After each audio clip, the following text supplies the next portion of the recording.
Facebook is now live. Okay, great.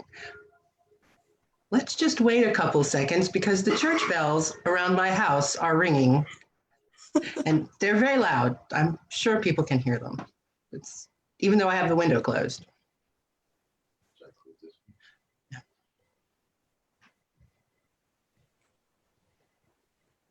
Okay.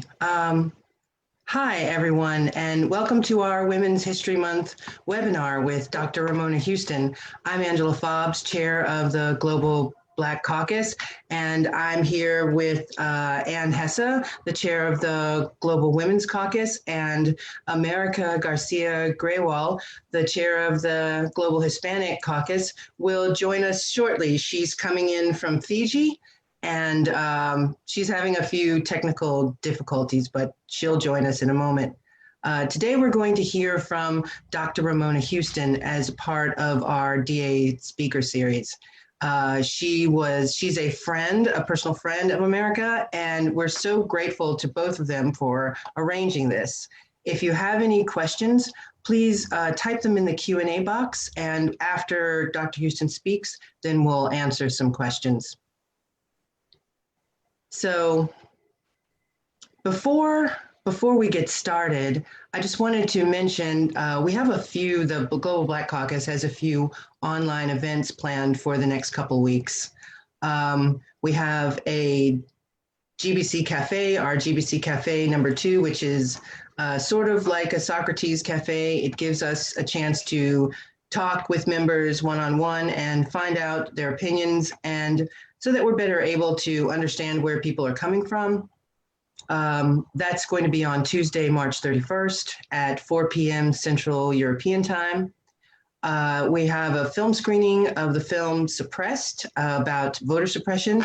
And after that, we'll have a discussion, and also we'll go over some ideas of things that people can do to get out the vote while they're at home, while they're staying at home. And that is Thursday, April 2nd at 9 p.m. We're going to be having several screenings of this film at a variety of times so that we can hit all the time zones. And then after that, at the end of the month, we're going to have another GBC Cafe, and we'll have more film screenings of Suppressed, and we'll let you know about those as they come out. Also, please, if you haven't requested your ballot for the November election, please go to votefromabroad.org. And request your ballot, because it's very important that we defeat Donald Trump in November, and we can't do it without you. So everyone, please request your ballot and then vote in November. So with that, take it away, Ann. Thanks, Angela. And I'd also like to welcome all of you to our special 3 Caucus webinar in honor of Women's History Month. And I'm really proud and excited to be collaborating with my friends and fellow caucus chairs, Angela and America. In our discussion with Dr. Houston today, we will explore the important topic of building multiracial and multicultural coalitions to defeat Trumpism and save our country. When we planned this joint webinar, we could not have imagined the challenges that the world would be facing now as pandemic races through our communities. But we're adapting, as women do so well. And you know, the great thing about our global caucuses is that we're already very good at practicing social distancing without losing touch. We're continuing to hold our meetings while virtually holding hands. We're sharing ideas, sharing our fears, and brainstorming new ways for our members to hold each other close while keeping our distance. Fortunately, our volunteers can work their magic from the comfort and safety of their own homes anywhere in the world. One of the most powerful ways we can push back against this feeling of helplessness and isolation that this pandemic is generating is to take action for a cause we believe in. Our caucus has several teams that focus on various issues, and we welcome new volunteers. Our teams do research, educate our members, write and share articles on our media platforms, develop event toolkits, and create online calls to action.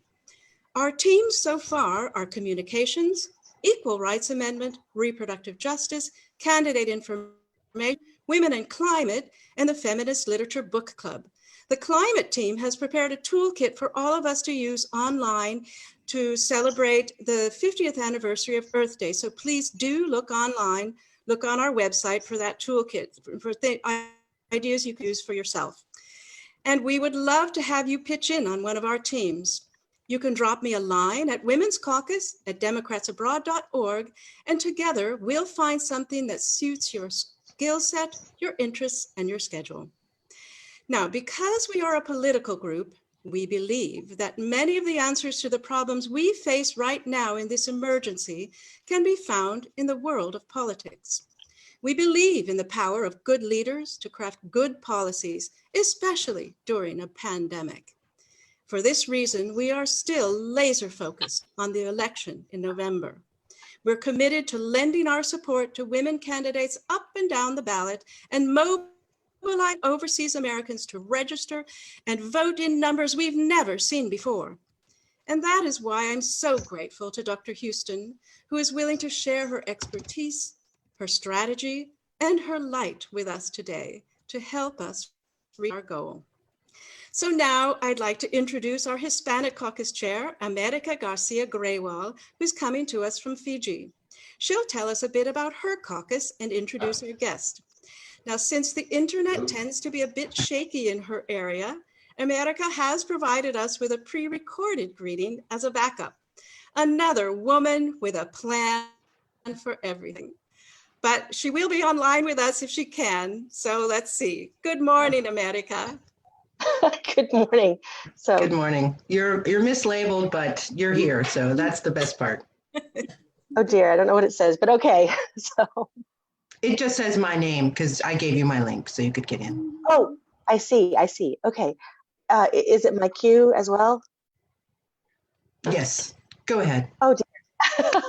Okay. Sorry, well, you arrived right on time. Greetings from Fiji, and we are currently completely disconnected from the rest of the world. All of the flights have been grounded, and so even though I've requested my ballot, we've currently been informed that there's no way of getting ballots in Fiji. And so one of the key focuses for Democrats abroad is getting access for Americans around the world to be able to vote. So we're going to see how that particularly plays out. So I'm the chair of the Global Hispanic Caucus, and the issues that are important to our Hispanic Caucus include healthcare, immigration, and the economy. A top issue for our voters is affordable quality healthcare. Imagine that, which is shared by everyone around the world right now. And there's also a perception that 45's tax cuts benefited the wealthy. And there's a strong perception that his policies are hostile towards Latinos. And those are things that we are always trying to address. When we talk about people being able to vote and motivated to vote, those are our two things to focus on in 2020. We want U.S. citizens to be aware of the rights as well as to get their ballots and get them returned, but also being motivated to vote, which partly is educated on issues, candidates they want, and knowing what they can do. And members of the Hispanic Caucus can help by outreach in different forms, supporting bilingual outreach, but you don't have to be bilingual in order to be a member of our caucus. We're open to everyone. Educating voters, amplifying our voice. One of the things that's so powerful for me being part of the Hispanic Caucus is that I can be, on a tiny island nation cut off from the rest of the world and still have a voice that is heard outside of where I am. We have volunteer opportunities for everyone. We would like Democrats abroad to help the Hispanic Caucus. Join us, tell a friend, help us find Spanish speakers to phone bank, support the voter help desk, help with translation issues. Time, talent, and treasure is what anybody can contribute. If you have time, then participating in Call Hub or hosting a podcast. If you have talent, you can produce a podcast, work with bilingual Get Out the Vote efforts worldwide. And of course, treasure, money is always welcome. So without further ado, I'm going to introduce Dr. Ramona Houston, Ph.D, PMP. She's had a You're breaking up, America. Angela, do you want to switch to the intro only from the video? That might be easiest. Yes, I can crank up the video. Hang on one second. Wait. All right, let me just share the video with everybody.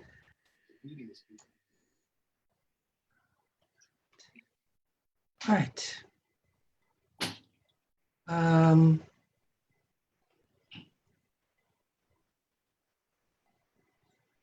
Okay. Yeah, I'm here. Is anybody else on?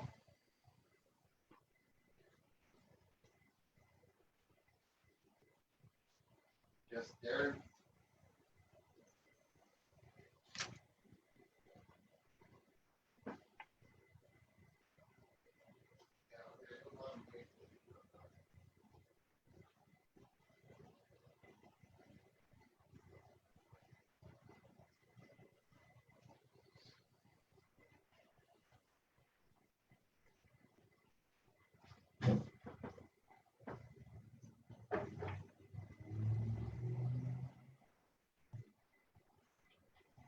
Oh dear, I don't hear that at all.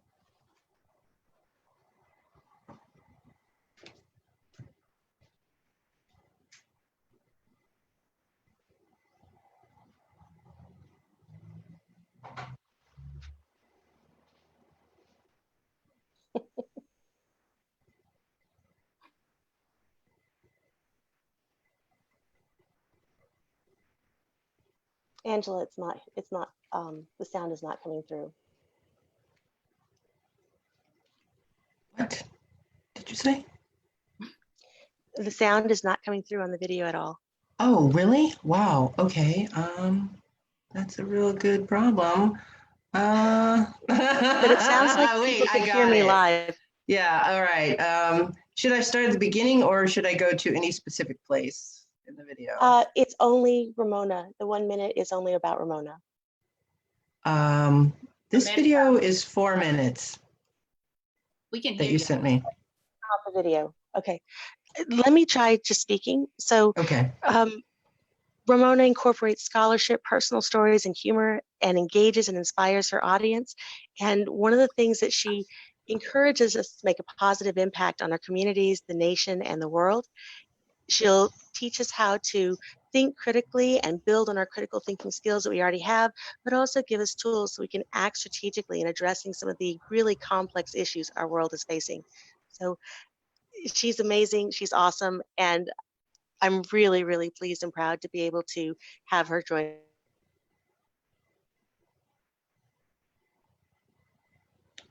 Okay. Well, with that,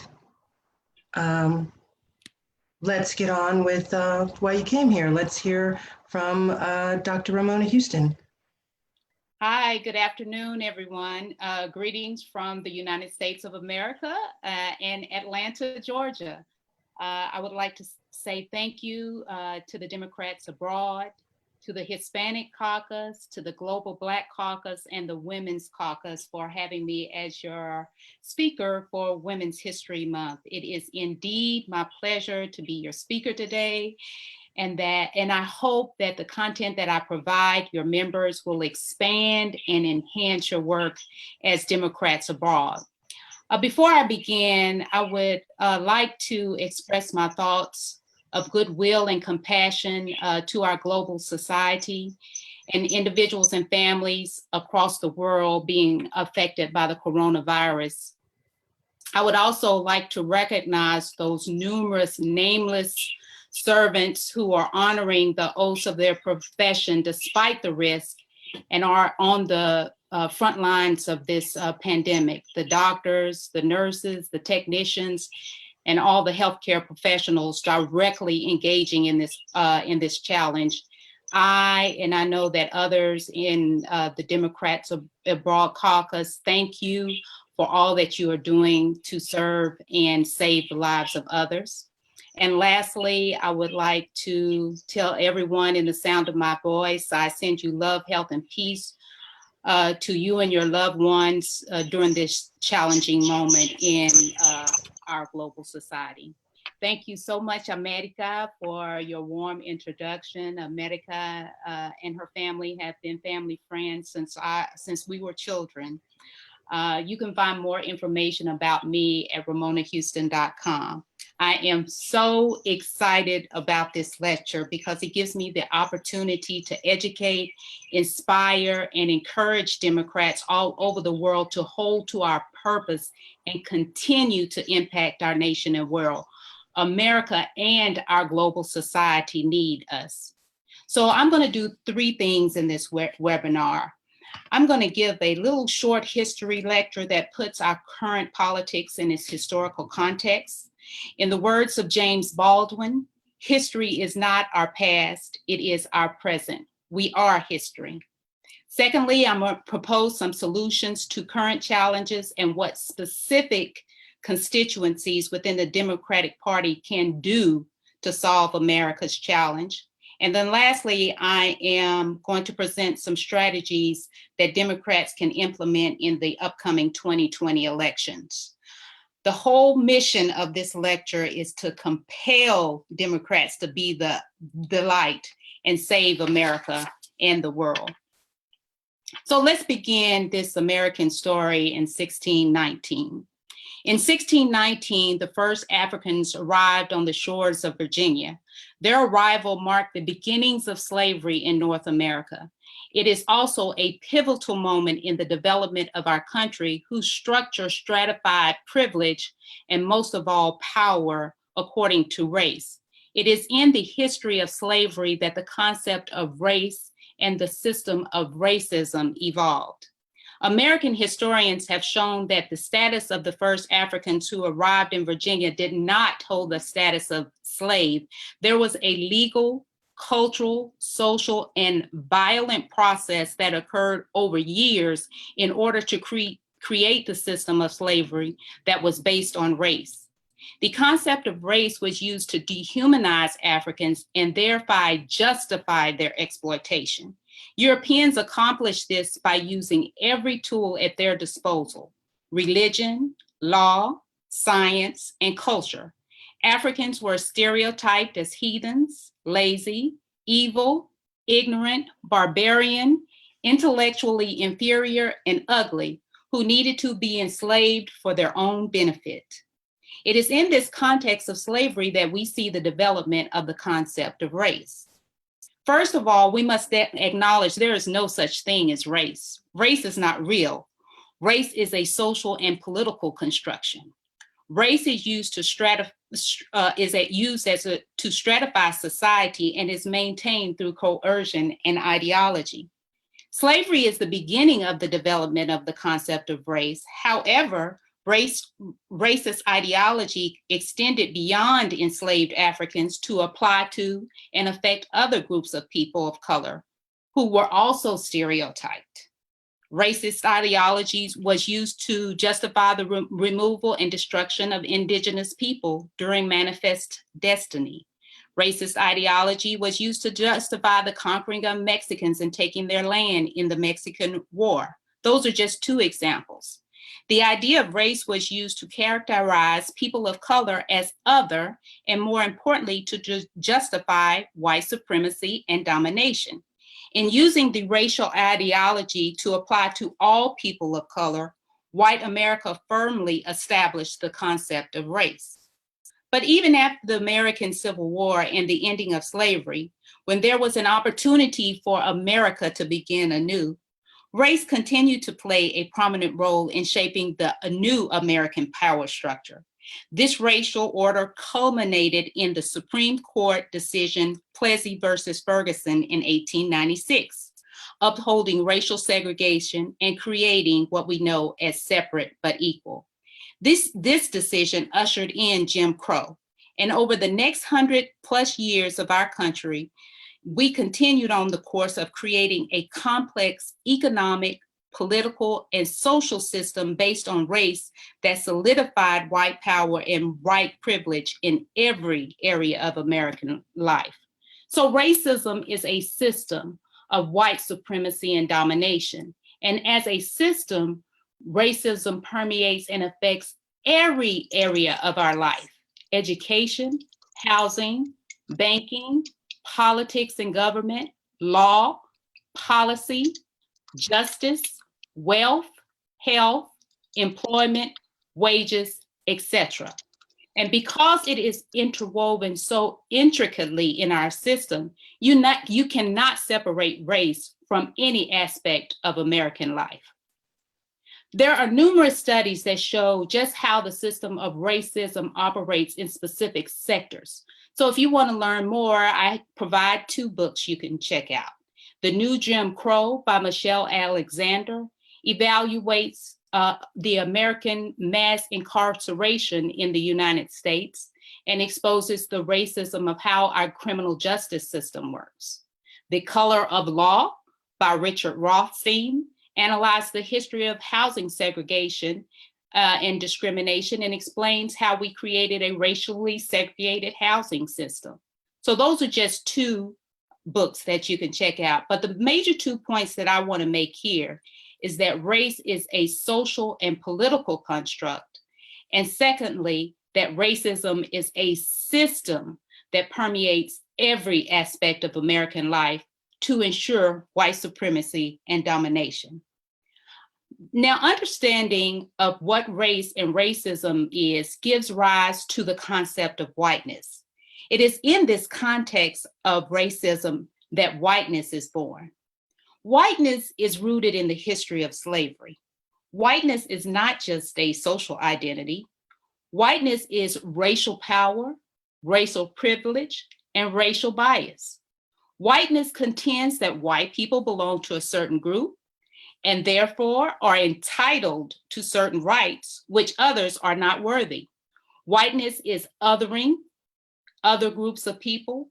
Whiteness is transferred in how people are socialized through their beliefs, behaviors, culture, social practices, ideologies, and institutions. Whiteness is so entrenched into the psyche of white people that many times white people are not even able to recognize it. Whiteness is center. Whiteness is the norm that every other group should aspire to. All in all, whiteness can be boiled down to white power and white privilege. Now I begin this talk with an explanation of race, racism, and whiteness because it informs our current political environment and state of our country. Most white people do not want to talk about race, racism, or whiteness because it causes emotions of discomfort, guilt, and shame. But how can we solve our current political problems if we cannot go to the root, the foundation of the problem? That is like addressing a disease with medicine instead of a cure. It is in this context of racism and whiteness that we can understand the emergence of racialized politics and the rise of Trump and Trumpism. Now, why did Trump and racial politics emerge to plague our nation and now our world? Wait for it. It was the election of President Barack Obama. Let me tell you about Wanda Sykes' story. She talks about traveling abroad, and when people find out she's American, they always ask, what happened to America? What happened to America? And she always says, I don't know. We elected President Barack Obama and white folks lost their minds. Well, let me tell you why white folks lost their mind.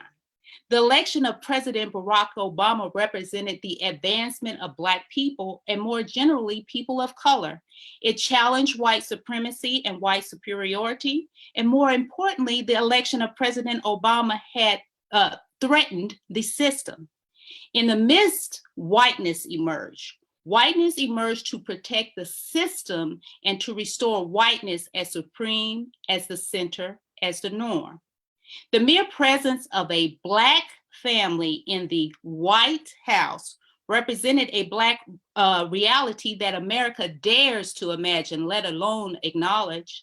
The Obama's existence and authority in the halls of power and the inconceivable residency in the White House boldly and emphatically challenged all stereotypes of who African Americans and people of color are supposed to be. On top of that, the Obama's commanding and formidable image was in America's face every day. The Obamas were educated, intelligent, articulate, influential, prominent, distinguished, attractive, composed, beautiful, and powerful Black people. They exhibited Black love, upheld the Black family, and represented a dimension of Black life that few white people recognize but undeniably exist. The Obamas, by their mere presence, challenged the system and white supremacy at its core. The Tea Party movement, birtherism, and whiteness emerged to save America. Many decided that they would do anything to restore white power and white supremacy, including electing such a man as Donald Trump. This was all done in an effort to reclaim white power and white privilege and put Black people and other people of color who were inspired by the Obamas back into their place. Because white conservative America has decided to trump progress and take us backwards in an effort to make America great again, our country suffers. What has emerged is an America that fosters hatred, violence, xenophobia, nationalism, and terrorism. What has emerged is an America that disregards the American Constitution and its ideals. On top of that, the United States is losing our standing as a beacon of hope in and leadership for the world by attempting to go backwards.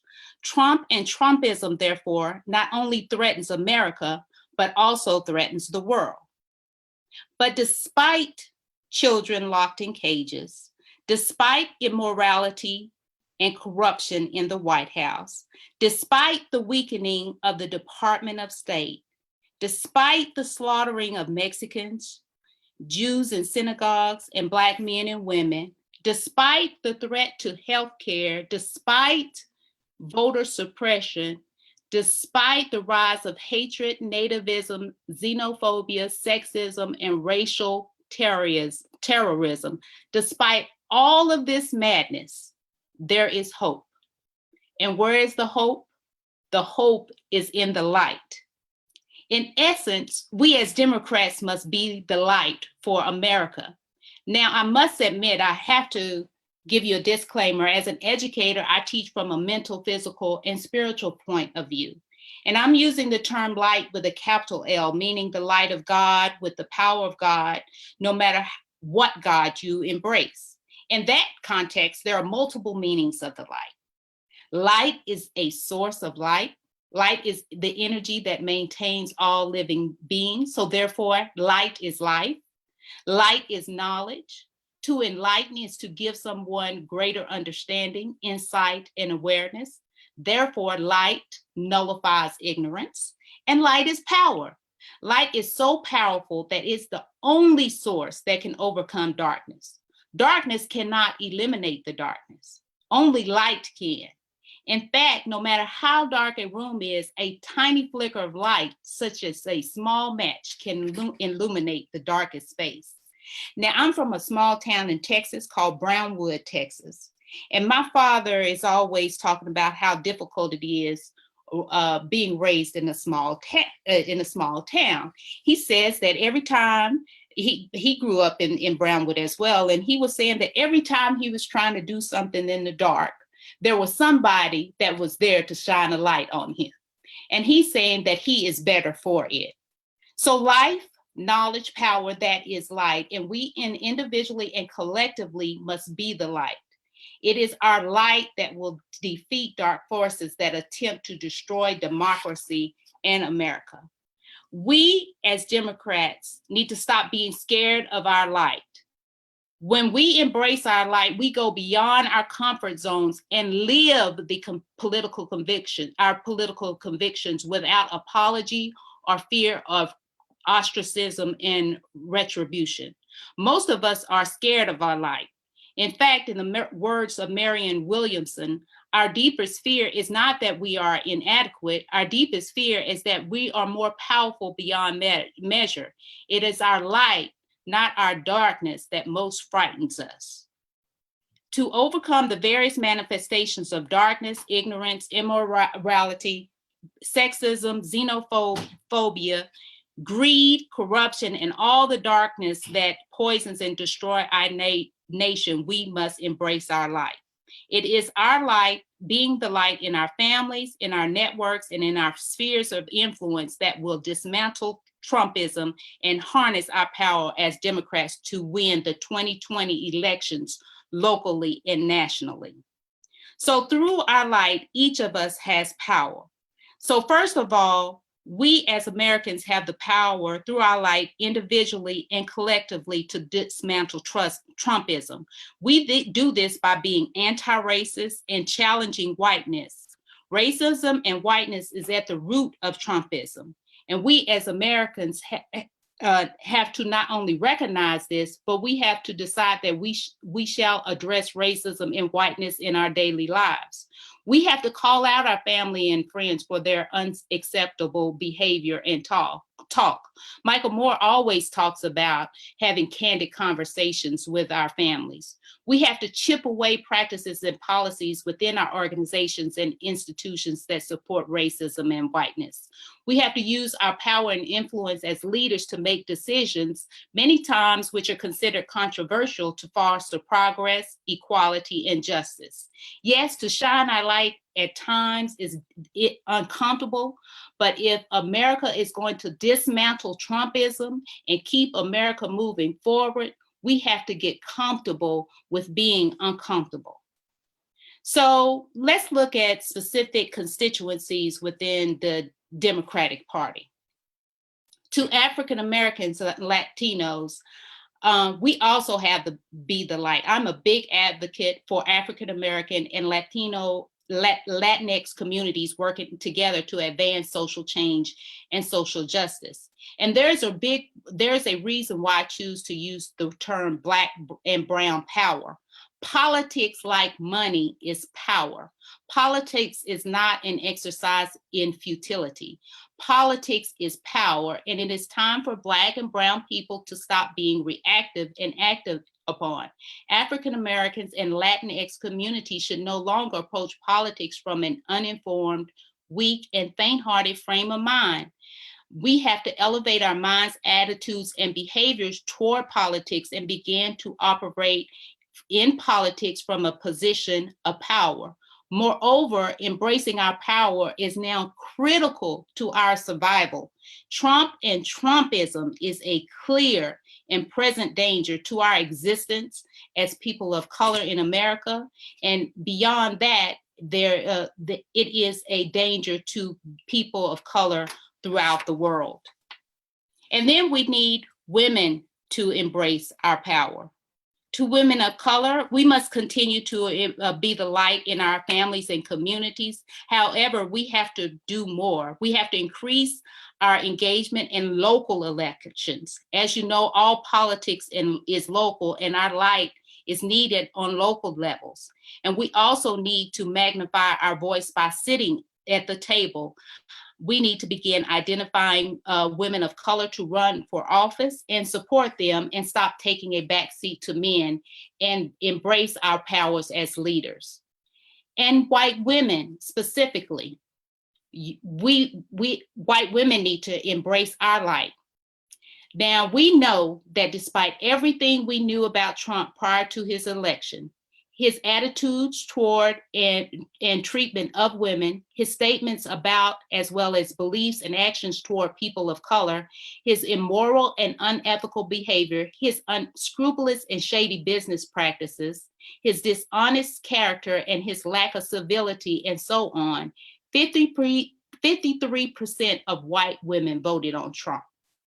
But thank God we have redemption, and that everyone can be redeemed. Now, I know that I'm talking to Democratic women, but many of you have friends who, like Saul of the New Testament on his way to Damascus, needs to be hit and saved by the light.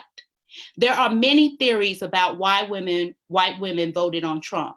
There are also many theories of why white women continue to support racist policies and the Republican Party, even against their own interests. And there are many theories of why white women identify with whiteness as opposed to their womanness. But despite all these theories, the bottom line is that white women seek to protect their own power and privilege as white people.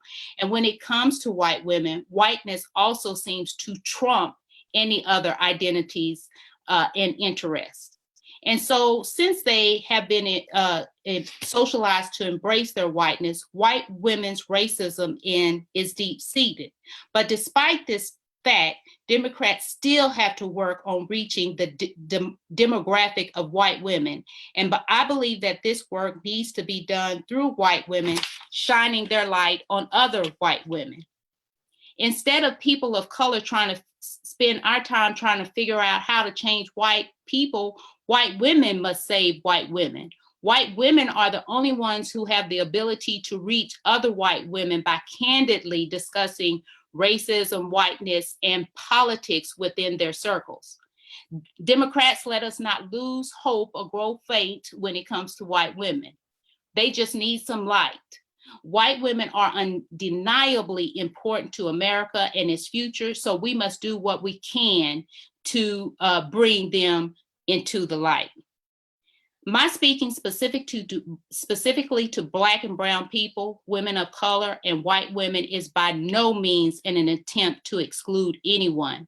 Democrats individually, collectively, of all and every identity and background, in rural areas and in urban cities, the poor, working class and rich, the educated, uneducated, Democrats everywhere around the world, I now speak to you.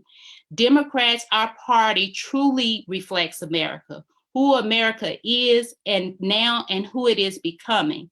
And it is up to us as Democrats to embrace each and every one of the unique, diverse rays of light that makes up the democratic light to move our country out of the darkness and back into the light. There is power in the Democratic coalition. And so now we can begin the slides, please.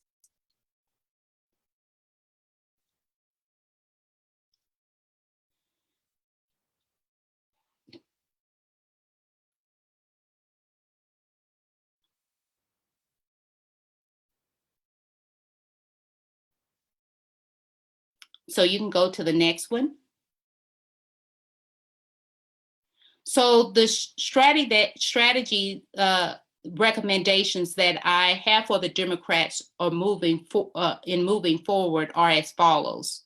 In terms of the features of our strategy, we have to be strategic, aggressive, and we need to make sure that the strategy that we have can be implemented by individuals and groups, and it can be applied to local and national elections. Developing a comprehensive strategy is not an easy effort, but with the intellectual capital that we have in the Democratic Party, we can develop it. Next slide. The Democratic strategy moving forward should focus on 4 key elements: our approach, our agenda, our message, and the political empowerment process. So let's look at each of these. Next slide. Our approach represents what we do. The Democratic approach should focus on 4 primary actions: to educate, engage, empower, and mobilize. First of all, we must educate. Our approach should involve civic education, since this has been taken out of the schools. If Democrats are the future of America and want to make sure that we are the party of the people, we have to teach people what government is and how it works. We must engage. Since politics is power, the whole motive of the current political environment is to disengage. That's why we have voter suppression laws. But we have to they want to take people out of the process, and we need to make sure that we encourage them to be a part of the political process. We must also mobilize and make people move, make people act, influence to them, as America just stated, to give their time, money, and influence. And lastly, we have to empower. Democrats must empower others by encouraging agency and giving people confidence and boldness to use their own political power. Next slide. Democrats must establish a comprehensive agenda. The agenda must work to dismantle Trumpism, reform American politics and government, promote progressive policies, and address the interests of various constituencies. The American agenda must reform American politics and government, and this includes addressing corruption, male dominance, nepotism, racism, and elitism. It must also we must also create an agenda that is progressive and speaks to the policies that move us forward. And lastly, we must create an agenda that appeals to the various groups within our constituencies. Next slide, please. The message. The message of the message of the Democratic strategy should actually be a comprehensive communication strategy. It should encompass certain characteristics, consider different types of learners, utilize all communication platforms, and involve Democrats on all levels. So let's look at each of these. And you can go ahead and click all the way through. Let's look at the characteristics: clear, concise, consistent, and speaks to interests. It should consider all types of learners. As an educator, we know that people learn in different ways. Go ahead. It should utilize all communication platforms. Go ahead. And lastly, it should involve and create messages for all Democrats on all levels. And when you look at all of these factors, the best communication strategy we've seen in a long time has to be the Bloomberg campaign, because he implemented all of these in terms of his message to Democrats. Move forward, please. And lastly, our Democratic voter participation strategy, which we know is the basics of voter participation, is voter registration, voter education, and get out to vote. Now, one thing that I want to highlight in this is that in voter registration, we need all hands on deck in order to expand the electorate. And all of us have influence. Individuals have influence, organizations and institutions, and then the Democratic Party. In terms of individuals, we have a lot of influence, and we can also hold people accountable to make sure that they register and participate in the voting process. Could you move to the next slide, please? So when we talk to people, I believe we need to move them forward along this line in terms of I call it the voter empowerment spectrum, from the powerless to the empowered. And the way we do this is by individually talking to people and getting them to participate. First, we get them informed, then we get them to participate in events, then we get them to engage by giving, and then eventually we get them to utilize their own agency in terms of being a fully empowered individual. Next slide. So in looking at voter education, the next component is our get out to vote strategy. We must mobilize and make sure that every vote counts. Every vote, we must be involved to make sure that we mobilize the electorate. Democrats, we have a lot of challenges and heavy lifting before us, but we can do it. We just have to have the political will. So Democrats, let's be the light, embrace the challenges before us, and keep America moving forward. Thank you.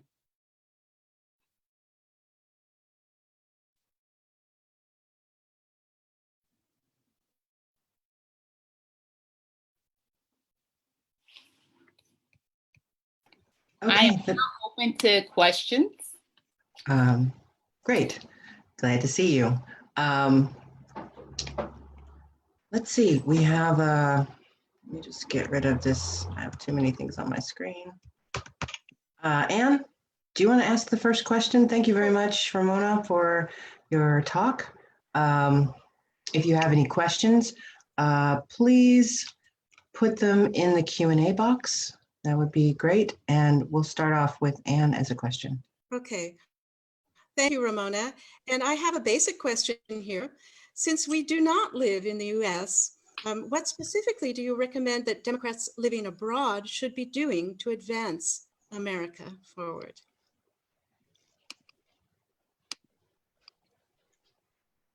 Well, right now, in terms of democratic politics, I believe that we need all hands on deck.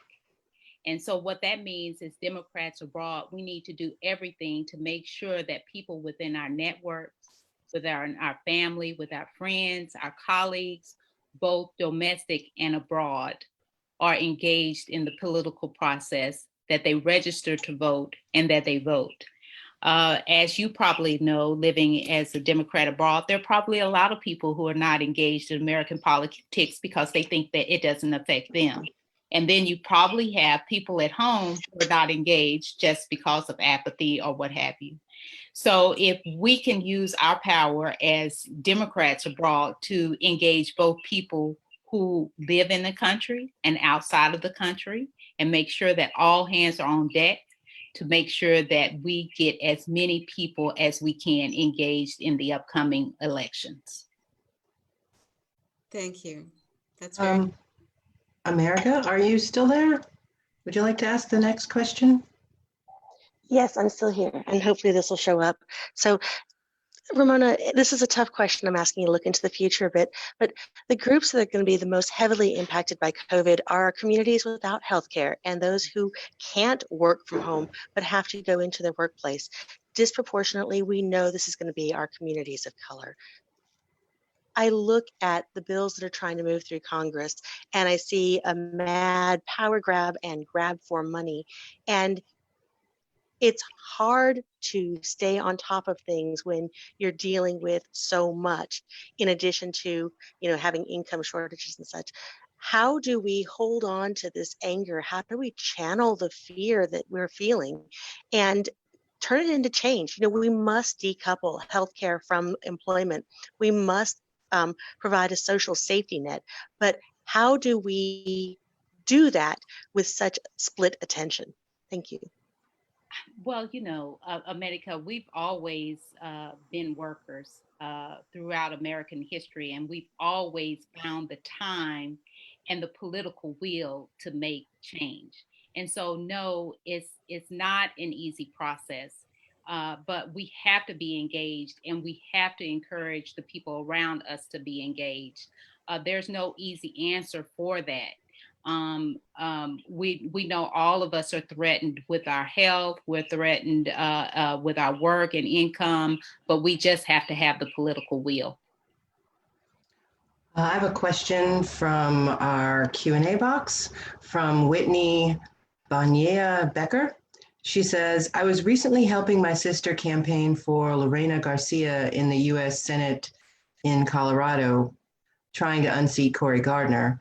And so many people said, I don't do politics or something of that sort. What should the response to that be? As I stated, politics is power.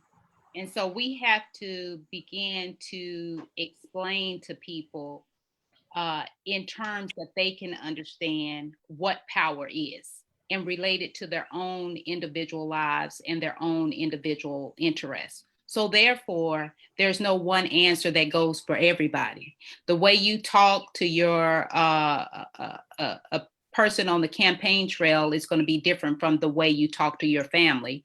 But what I would suggest is that we frame it in the context of power when we talk to people that say that they don't do politics.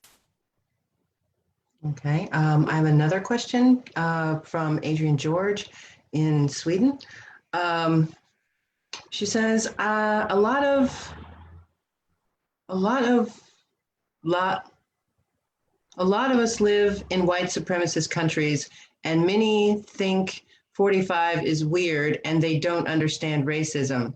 How do we navigate fighting racism in the US while dealing with it in our host countries and staying sane? That's a tough one, I have to admit.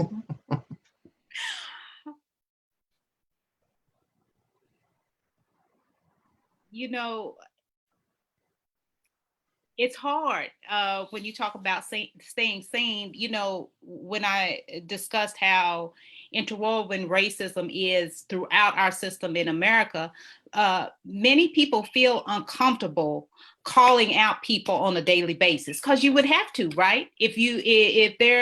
When certain issues arrive and you have to respond to people and correct them in terms of racist behavior, racist talk, or just how they institutionalize it, it's difficult. And so you do get overwhelmed. So you have to you have to choose your battles, I guess you could say. I don't know how, because I don't know how you navigate both, you know, living abroad and living in the US. I don't know the answer to that. But what I would say is that you just be wise and try your best to handle it in the way that you can, the way you best know how, without becoming overwhelmed. That's a tough question. And it's not a simple answer. Okay, well, we have quite a few questions in the question box, so that's really great. Here's a question from Patricia White. While white women need to embrace our power, the process assumes that we know, understand, and share the vision of opportunity and promise for communities of color. Past reliance on others to determine our destiny often ends in token reforms and not shifting paradigms. Please offer more guidance or assurance that the voice of white women is the solution. It is part of the solution, not all of the solution. But I do believe that white women hold a lot of power in their communities, in their families, and in this whole political spectrum. And that white women must use their power as best they can to move the agenda forward. Yes, it sometimes it does appear to be tokenism, but there is a lot of change that has been implemented because of the work of white women. And white women need to continue to move this country forward by embracing change and leading change. And even in times when it looks difficult or it looks impossible, that we still have to continue moving this country forward. Okay, we have one more question in the chat box. What is your advice for us to bring the current camps together in the Democratic Party as we march towards November? Oh, wow.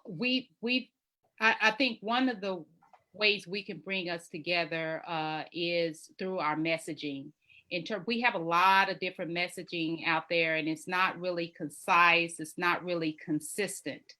So one way to bring us together is through messaging. But we also have to realize that Democrats, we are a diverse group of people, and we're not monolithic. We're not going to always be on the same page. And that's one of the beauties. So diversity is one of the beauties, but also one of the challenges of the Democratic Party. And so we have to figure out an agenda that appeals to our many different demographics, as well as appeal to specific constituencies within the Democratic Party. So we have to do both. And by doing both, I believe that we'll be able to bring us together moving forward in terms of the 2020 elections. Okay, there are a couple of people who've put their hands up. Could you please type your questions into the Q&A box or the chat box? Thank you.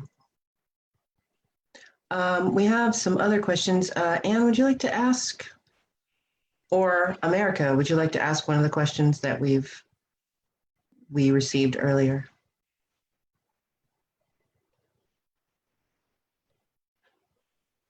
Hi. I'm not able to see the chat box. Go, Anne. No, America, you go ahead. Oh, I was gonna say, I can't see the chat box. I'm doing this on my phone because the computer's too slow. So Okay. it's all you, right. Ann. No problem. Okay. All right, then we'll take it. No problem. I'll go to another question then. Yeah, I have quite a few questions. It occurred to me you were talking about white supremacy and male dominance and all of that, and I had this question. As Women's Caucus chair, my goal is to smash the patriarchy, of course. And I'm thinking, since this white supremacy and male dominance really do go hand in hand, do you think that by empowering women, that we will eventually lead to the collapse of white supremacy as well?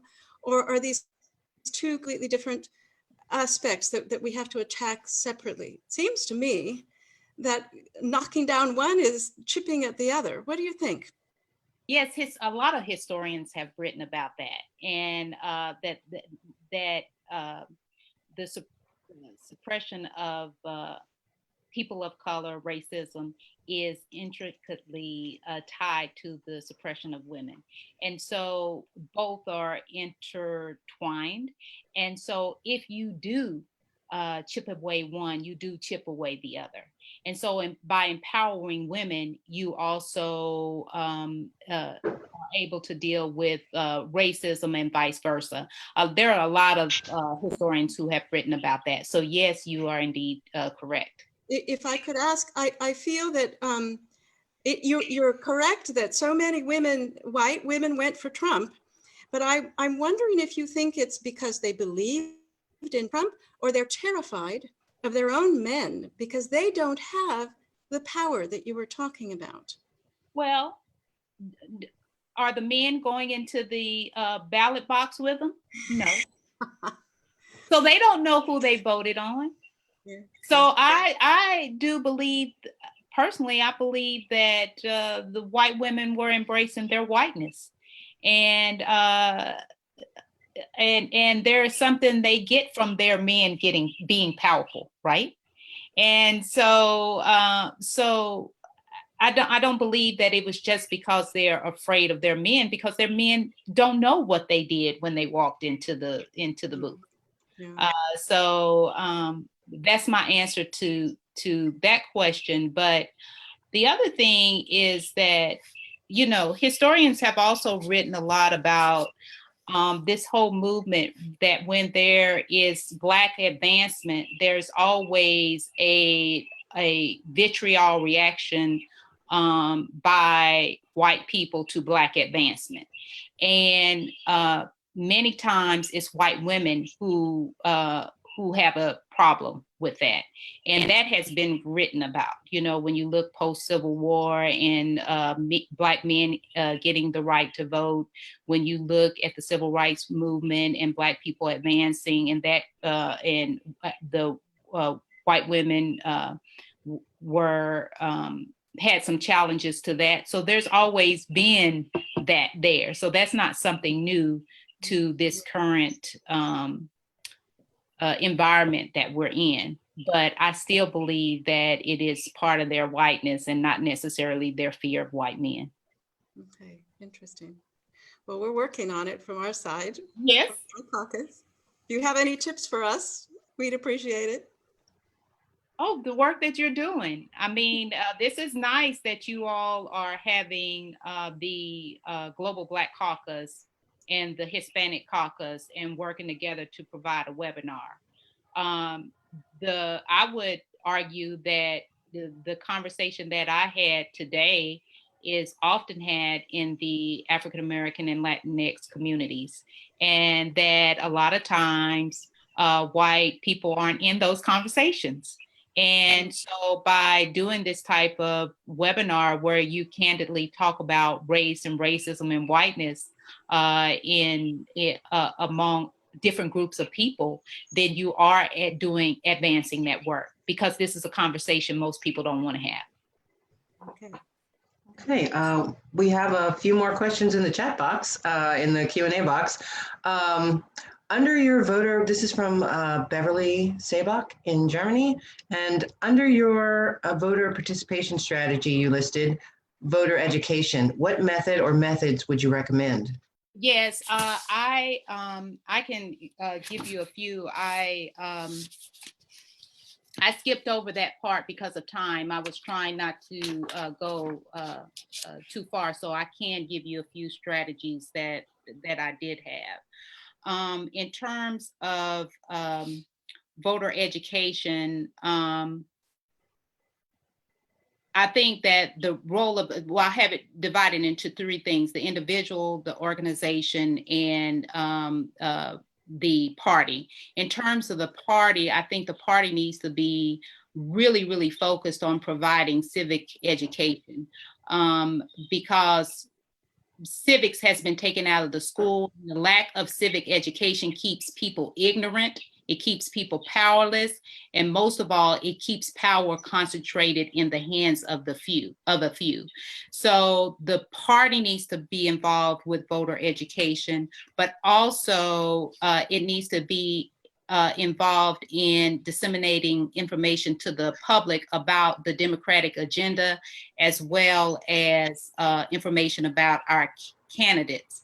In terms of voter education, we have a lot of institutions and organizations that are spread locally and throughout the nation that have the ability and the trust of their community, where they can provide education, to public education, through forums and events such as what you all are doing. And then lastly, in terms of voter education and the individual, I just believe that individuals are the ones who have the exceptional ability to most effectively move people along the political spectrum, which I showed you the line. And we just usually do not communicate. And as you know, most of the time, the conversation is what? Don't talk about what? It's two things you're not supposed to talk about: religion and politics. So how are we going to move us forward as a society if we cannot talk? That's why I believe we're so polarized, because we fail to communicate with one another about politics. And then lastly, in terms of individual education, you have to know your audience. The way I communicate with my grandmother is going to be totally different from the way I communicate with America. So in terms of getting people politically engaged, we have to know who we're talking about and who we're talking to and what appeals to their interests. Okay, we have more questions from the Q&A box. Here's a question, another one from Patricia White. Several of the recent candidates emphasized the agenda you outlined. They are not likely to be the final candidate. Why has America rejected the agenda you outlined?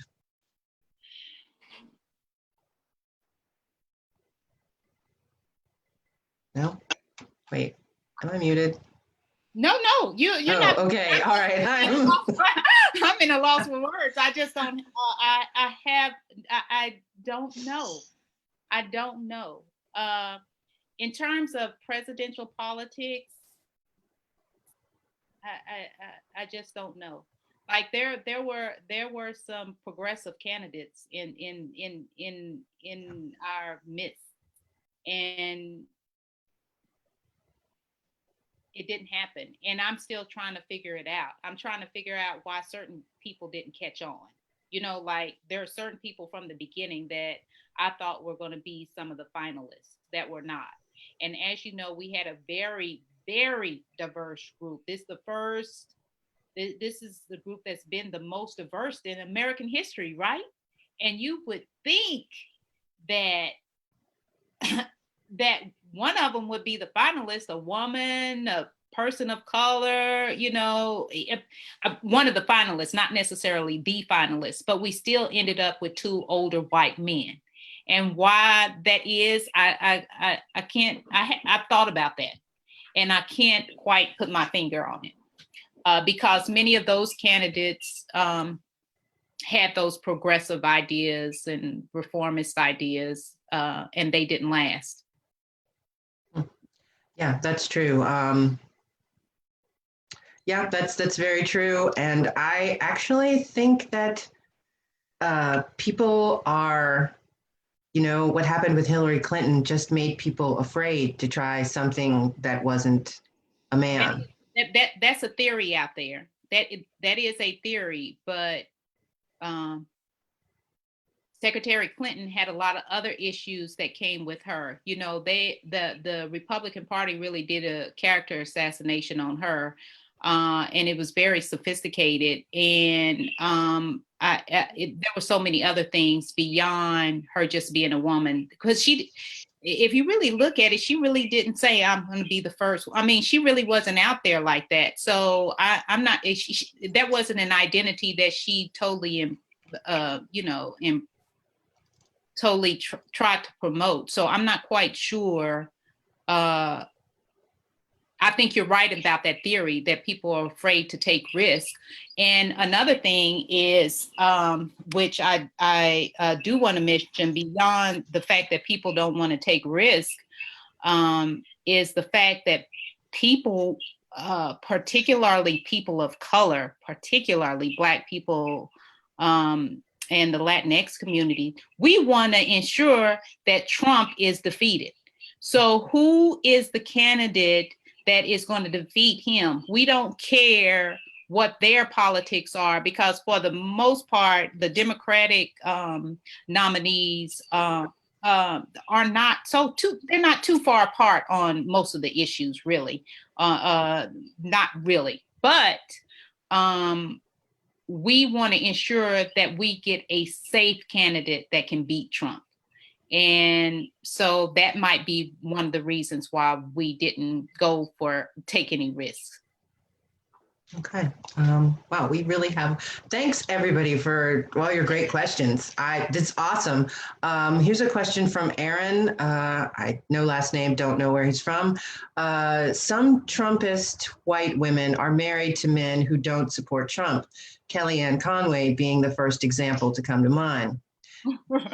Yeah. Do these women think money and having an audience is sufficient motivation to advance patriarchy and racism? Money and what? Money and having an audience, attention, celebrity, whatever.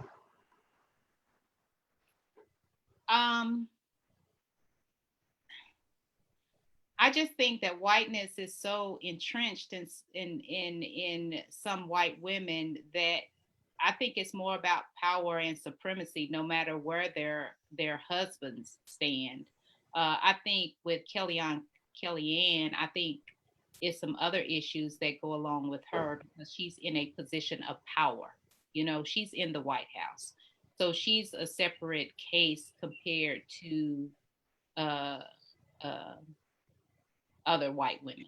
I wouldn't even put her in that category, because she is indeed connected to power. So she's going to do what she has to do to, maintain her power in the White House. Yeah, that's a crazy marriage. Isn't it? Yeah. Her husband is always writing and doing these public engagements. I don't know. I mean, when they come together, what do they talk about? I mean, like, how do they have civil conversations? I mean, that's just me. Yeah, I'm sure we've all wondered that, because I couldn't do it. Yeah, not at all. I have a question kind of on behalf of all of our parents who are at home and homeschooling. We talk about values being caught, not taught, which is great when you're in the United States and the children can accompany you to the ballot box. But other than the global presidential primary, many of our children don't have the chance to see civic engagement, to see politics in action, because most of our engagement is online. And what's happening with Democrats abroad is becoming true of the nation.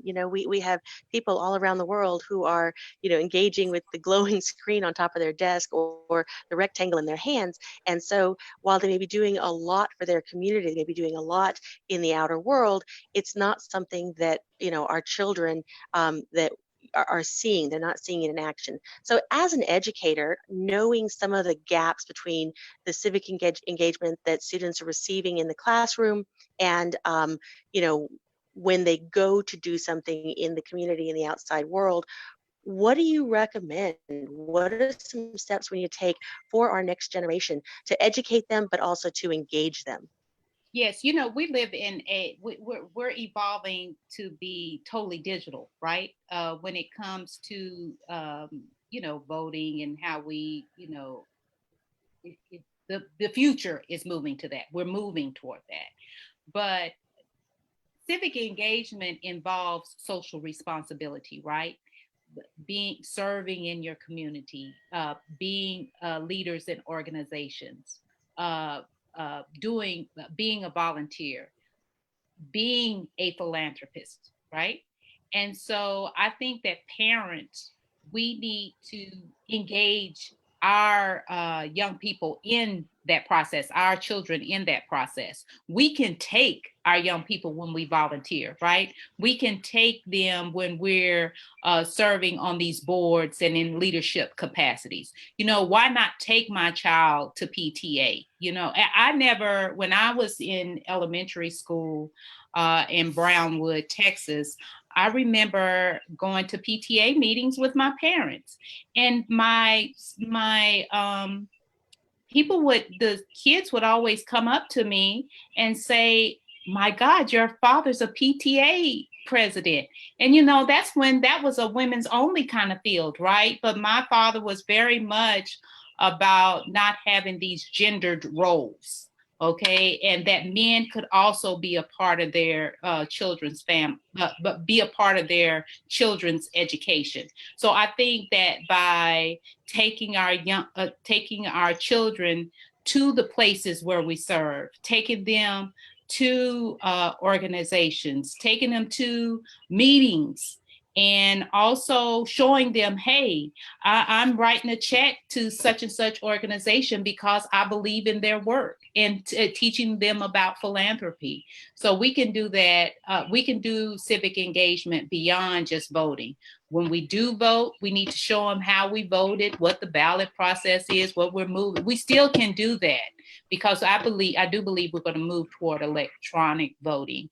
But in the meantime, we're never, ever going to be in a world that there is not service, right? We're always going to be serving in some kind of way.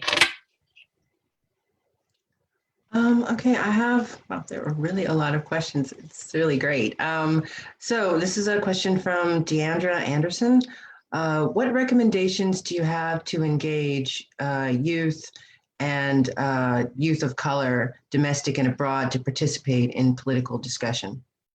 Yeah, I think that first we have to do, and I'm pressing this, is civic education.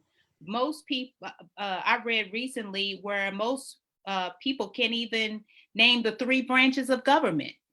Now, that's a problem. And so we have to begin by at least teaching them the basics of civic education.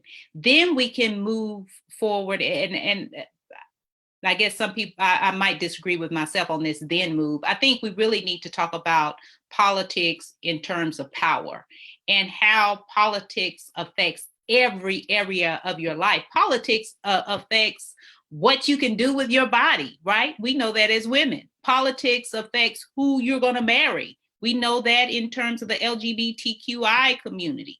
It affects, it's nothing that there's nothing that politics does not affect. And so when you talk to young people in those terms, in terms of, hey, this is why your school has this amount of resources and this other school doesn't have this amount of resources. This is why,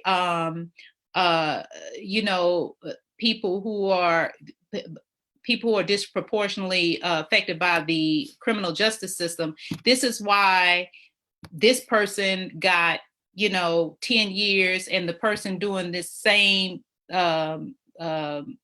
committing the same crime got this amount of years. You start relating it to to their lives and showing them that this is how politics affects every area of your life. And then you begin to talk about power and how they must be involved in order that it's not a futile exercise, that it does affect their lives, whether they want to acknowledge it a lot or not. A lot of people believe that their vote doesn't count, but if their vote doesn't count, why are there so many attempts now to do voter suppression? Is because we want to take people out of the political process and we want to disengage them.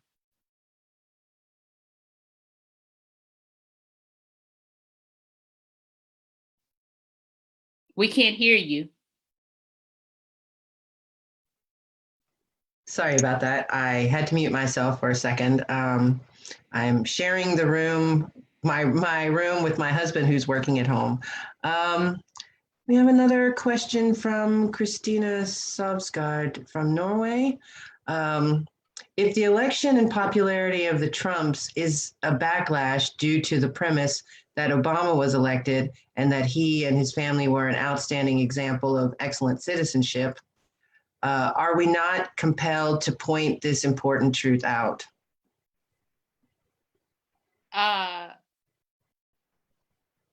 Do people not? Yes.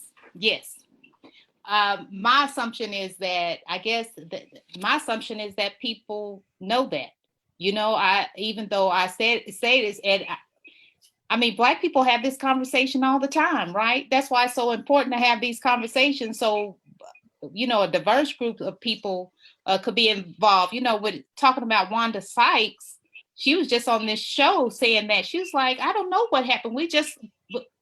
She couldn't necessarily define it, but she knew it was something that happened after Trump was elected. And so I think, yes, it's important for us to acknowledge it and point it out and explain how this election really brought in this madness that we're experiencing right now.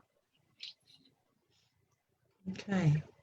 All right. We have another question from Jane DeSessa, which I'm probably saying that wrong. Sorry, Jane. On a theoretical level, all of this is perfect, but how do we use emotional connections to change hearts and minds? What would be the way to change a racist heart? I imagine that fear is the underlying motivation for racism. How do you assuage that fear? As I stated, there is a socialization process that is involved in these racist attitudes, behaviors, and beliefs. White people are socialized into that. And so how do you change it? In the way you socialize your children, and you change it in the way you allow people to act around you. And that, I believe, you do it one person at a time. You know, just imagine if all Democrats were on this mission. I'm sure we wouldn't convince everybody not to, have their racist ideas, but we would convince a few, right? And until we made a significant change, I mean, you know, slavery was acceptable at one point in time in our nation's history, until finally, you know, there were so many people in the abolitionist movement and other things going on in the country that we were able to convince people that slavery was unacceptable way for Americans to live. You know, yes, there are a lot of things that went on in that spectrum, but eventually we convinced people that separate but equal was not right. But you have to move people along that spectrum, and we do that individually, and we do that through policy, we do that through culture, we do that through institutions. But I'm a firm believer that that people can change. I don't think that people are set. People can be redeemed. There are some things that I used to think that I no longer think because somebody educated me, you know? So I think we have to use our power in our individual networks as well as in the organizations and institutions that we work in and serve. Okay. If I could ask a follow-up on that, how do we build trust when we are in a cancel culture? You know, where if someone says something out of line, they're more likely to get slammed. If they say something out of line, you know, on social media, then, you know, sometimes they get doxxed. And so, you know, we need these teaching moments, but we also need to do it in a way where we can grow from them and not just drop out entirely. So how do you have any suggestions you can share with us about that? No, like I said before, I just think it's on an individual basis. I think a lot of people say a lot of things online because they can do it anonymously. You know, they don't have to be, and they don't have to be held accountable for what they say and what they do online. You know, they're these faceless, nameless people many times. And, you know, we as Democrats have to build an environment that we say some things are not tolerable. And does that mean that everybody we say it to has to trust us? Is that no? You know, so we just have to do what we can to address issues and attitudes and behaviors in the best way that we can. And like I said, the way we talk to a certain group of people is going to be different from the way we talk to others. All right. Well, we've taken a lot of questions. I'm just gonna. There are a few really short ones here, and we'll just go through them real quick. This is from Cuthbert Telsford in Denmark. In 2009, a total of 1,004 people were shot and killed by the police in the United States. How can we get more Black, Hispanic, and other minority officers onto the force? Okay, so my opinion on that is that we need more Black people and Latinx people on the force. The point is that we need. I'm not discouraging that, but that's not the problem. Even if you get more of them on the force, because the police culture doesn't mean that anything would change. What we do need is a force that is held accountable for their actions and have certain standards, and that in order to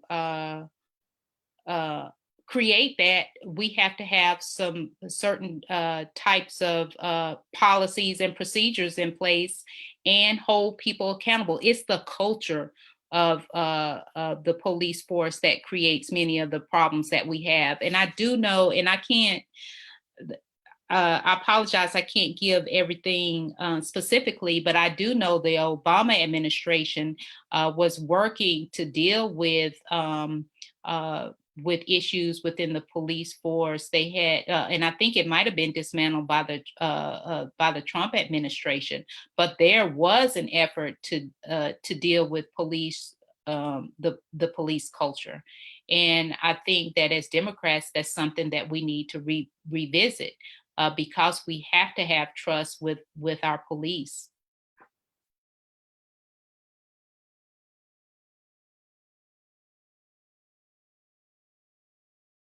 You're muted. You're muted. It just seems to be the history. You know, it's like we had it, it was dismantled. We had it, it was repealed. We had it, it went away. And I think that's one of the things that I'm most concerned about right now is that we are in a crisis moment. And, you know, after September 11th, we saw legislation that was passed that, you know, walked back some of our personal freedoms and some of our rights. And we do need to protect the American people, but we need to do so in a way where they are protected going forward, not just through the crisis. And yes, it's very frustrating to know that we had it and we're having to reclaim lost ground. Well, that's the point I was making in my talk, is that the Obamas not only threaten white supremacy, they threaten the system. If you're dealing with systemic issues and creating solutions that are within the system, that is a threat to white power and white supremacy. And so, yes, we had it. There are a lot of things that the Trump administration has dismantled, but we need, as Democrats, to dismantle Trumpism and get Trump out of office in order to move some of these policies forward so we can create a more perfect nation. I think that's a good point to leave it at. On a high note, a more perfect nation. That's what we're all working for, hopefully. Thank you so much, Dr. Houston, and thanks to America for inviting Ramona to join us, and thanks to Anne for helping out so much with this, and also to our audience and your fantastic participation. There were really a lot of good questions. So thanks to everybody. We encourage you, of course, to vote. I can't say this enough. Go to votefromabroad.org and request your absentee ballot, or have your friends in the States. You could suggest that they go to iwillvote.com and have them check their ballots to make sure they're still registered, they weren't disenfranchised, or to register to vote if they're not. The only way we're going to beat Trump is if everyone votes, because Trump people aren't giving up. They aren't going to quit. They still love him. It doesn't matter what he does. He was right when he said he could go in the middle of Fifth Avenue and kill someone, and they would still vote. It's the truth. Just didn't expect Unfortunate. the scale at which he'd be killing people. That was what I didn't expect. Yeah, you didn't actually expect that it would be like thousands of people Ramona, or something. thank you so very much. This has been really amazing, and I'm actually thankful to our parents for having become friends all those years ago, so that you've been in my life all these years. So thank you for joining us today. Thank you, Ramona. Thank you so much. Thank you for having me. All the Democrats for all. Thank you so much, and thank you all for doing a joint webinar. That's a great idea, and I hope y'all do it again beyond just Women's History Month. It's a great idea. The only way we're going to stop polarism in living in a society that just magnifies our differences is if we have conversations and come together. I like the whole point you said, Anne, about holding hands virtually. Yes, I like that. And so we've got to do more in terms of just advancing our nation, because a lot of people, we don't realize how much, I know the Democrats abroad realize this, but we don't realize how much we live in a global society, right? That what happens in America affects everybody. And so that's why I was saying that we've got to be the light and save not just America, but the world. Our standing in the world, we're losing it. But I truly believe that we can restore America. We can restore America. Yes, we I can. Brought some light to all of us. I think we all feel a little bit brighter at the moment. I do. Thank you. Thank you. Yes. And if everyone's feeling really good and positive, all these things such as Zoom and WebEx and our phone banking and our website all cost money. I hate to throw the pitch in, but I have to. Please go to democratsabroad.org/donate. And even if you can only donate $5, every dollar counts.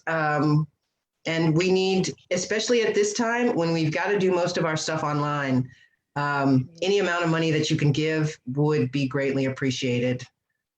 Definitely, please, democratsabroad.org/donate. And with that, I want to say one other thing. If they want to contact me and ask me any other questions, I'd be happy to do so at contact@ramonahouston.com or just visit my website at ramonahouston.com, either one. And I'll respond. Great. Thank you. Thank you all so much, ladies. It's great to see your faces, and I wish I was in Fiji. Even if you can't leave, I wish I was still there. So you've got a spare bedroom. You are more than welcome to come here anytime. Yeah. All right. Well, everybody, thanks so much, and good night. Bye-bye. Hold hands, hold hands. Virtual hand. Wait, I can never find my camera.